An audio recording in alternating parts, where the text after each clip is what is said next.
ನಮಸ್ತೆ ಮೇಡಮ್. ಈಗಷ್ಟೇ ಕವಿಗೋಷ್ಠಿಗೆ ಬಂದಿದ್ರಿ. ಇದು ಹೇಗೆ ಮೇಡಮ್, ಹೇಗೆ ಉಟ್ಕೊಳ್ತು ಅಂತ ಕವಿಗೋಷ್ಠಿ? ನಿಮ್ಮದು ಪಾತ್ರ ಏನಿಲ್ಲ ಇರಲಿ ಅಂತ.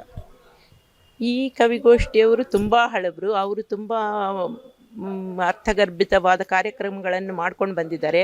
ಕನ್ನಡ ಪರ ಹೋರಾಟಗಾರರು ಉಮೇಶ್ ಅವರು.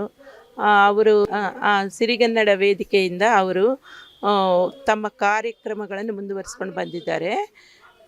ಅವರು ಬೇಕಾದಷ್ಟು ಕಾರ್ಯಕ್ರಮಗಳು ಅವರ ವತಿಯಿಂದ ಆಗ್ತಾ ಇದ್ದಾವೆ. ಬಟ್ ನಂದು ಧಾರ್ಮಿಕ ಕಾರ್ಯಕ್ರಮ 2002ರಿಂದ ನಾನು ಅನ್ನಪೂರ್ಣೇಶ್ವರಿ ಭಜನಾ ಮಂಡಳಿಯನ್ನು ನಡೆಸ್ಕೊಂಡು ಬಂದಿದ್ದೇನೆ. ಉಮೇಶ್ ಅವರು ಸಾಧಕರ ಇದರಲ್ಲಿ ನನ್ನನ್ನು ಇಂಟರ್ವ್ಯೂ ಮಾಡಿದ್ದಾರೆ. ಆ ಪಟ್ಟಿಯಲ್ಲಿ ನನ್ನದು ಒಂದು ಪಾತ್ರ ಅವರು ನನಗೆ ಒದಗಿಸ್ಕೊಟ್ಟಿದ್ದಕ್ಕೆ ಅವ್ರಿಗೆ ಧನ್ಯವಾದಗಳು. ನಾನು ಈ ಧಾರ್ಮಿಕ ಕಾರ್ಯಕ್ರಮಗಳನ್ನು ಮಾಡೋದು ನಮ್ಮ ದೇಶದ ಕನ್ನಡ ಧರ್ಮ, ಸಾಂಸ್ಕೃತಿಕ, ದೈವ ಭಕ್ತಿ ಇದೆಲ್ಲ ಉಳಿಸ್ಕೊಂಡು ಹೋಗಲಿಕ್ಕೆ 2002ರಿಂದ ಈ ಕಾರ್ಯಕ್ರಮಗಳನ್ನು ಮಾಡ್ತಾಯಿದ್ದೀನಿ. ಮೊನ್ನೆ 28ನೇ ತಾರೀಕಿಗೆ ನನ್ನ ಒಂದು ಭಜನಾ ಕಾರ್ಯಕ್ರಮಗಳು 1683ನೇ ಕಾರ್ಯಕ್ರಮದಲ್ಲಿ ನಮ್ಮ ಹಿರಿಯ ಸಂಘಟನಾಕಾರರಾದ ಶಾಂತಾಮೂರ್ತಿ ಅಮ್ಮನವರನ್ನು ಅಧ್ಯಕ್ಷರನ್ನಾಗಿ ಮಾಡಿ ಒಂದು ಕಾರ್ಯಕ್ರಮವನ್ನು ಮಾಡಿದ್ದೇನೆ. ಅದು ಒಂದು ನಮ್ಮ ಸಾಧನೆಗಳ ಇದರಲ್ಲಿ ಹೇಳಬೇಕಾದ್ರೆ ಪಟ್ಟಿಯಲ್ಲಿ ಉಮೇಶ್ ಸರ್ ಅವರೇ ಚೆನ್ನಾಗಿ ಹೇಳ್ತಾರೆ ನಮ್ಮ ಸಾಧನೆಯನ್ನು. ನಮ್ಮದು ಹೇಳ್ಕೊಂಡ್ರೆ ಚೆನ್ನಾಗಿರಲ್ಲ ಅಲ್ವಾ?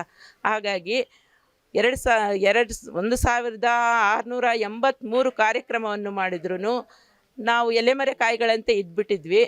ಹೇಳಬೇಕಂದ್ರೆ ಉಮೇಶ್ ಸರ್ ಅವರೇ ನನ್ನನ್ನು ಈಚೆಗೆ ತಂದಿದ್ದು. ಅವರು ಸಾಧಕರ ಒಂದು ಇಂಟರ್ವ್ಯೂ ಮಾಡಿದಾಗಿಂದಾನೇ ನನಗೂ ಹೊರಗೆ ಬರಬೇಕು ಅನ್ನಿಸ್ತು. ಇಷ್ಟು ಮಾಡಿದ್ರೂ ನಾನು ದೇವಸ್ಥಾನ ಅನ್ನೋದು ಬಿಟ್ಟು ಈಚೆ ಬಂದಿರಲಿಲ್ಲ. ಯಾಕೆಂದರೆ ಧರ್ಮ ಒಂದು ಭಜನೆ, ನಾನು ಭಾವಗೀತೆ ಹಾಡ್ತೀನಿ, ಜಾನಪದ ಸಾಹಿತ್ಯದ ಇದು ಮಾಡ್ತೀನಿ, ಭಕ್ತಿಗೀತೆಗಳನ್ನು ಹಾಡ್ತೀನಿ, ಕವಿಗೋಷ್ಠಿಯಲ್ಲಿ ಪಾಲ್ಗೊಳ್ತೀನಿ, ಚುಟುಕುಗಳನ್ನು ಹೇಳ್ತೀನಿ, ಎಲ್ಲದರಲ್ಲೂ ಇದ್ದೀನಿ. ನಮ್ಮ ಗುರುಗಳೂ ಹೇಳ್ತಾಯಿದ್ರು, ಸಕಲ ಕಲಾ ವಲ್ಲಭೆ ಕಣೆ ನೀನು ಅಂತ ಹೇಳ್ತಾಯಿದ್ರು. ಕರೋನಾದಲ್ಲಿ ನಮ್ಮ ಗುರುಗಳು ಇದಾಗ್ಬಿಡ್ತು. ಇಲ್ಲಿದ್ರೆ ಅವರಿಂದನೂ ತುಂಬ ಕಾರ್ಯಕ್ರಮಗಳು ಮಾಡಿಸ್ಬೇಕು ಅಂತಿದ್ರು ನನ್ನ ಕೈಯಿಂದ. ಹೀಗಾಯಿತು.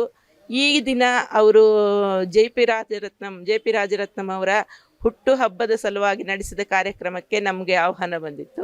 ಅದಕ್ಕಾಗಿ ಇಲ್ಲಿಗೆ ಬಂದಿದ್ದೇವೆ. Ashwavega English News. Coming soon. Your channel, your voice, your trust.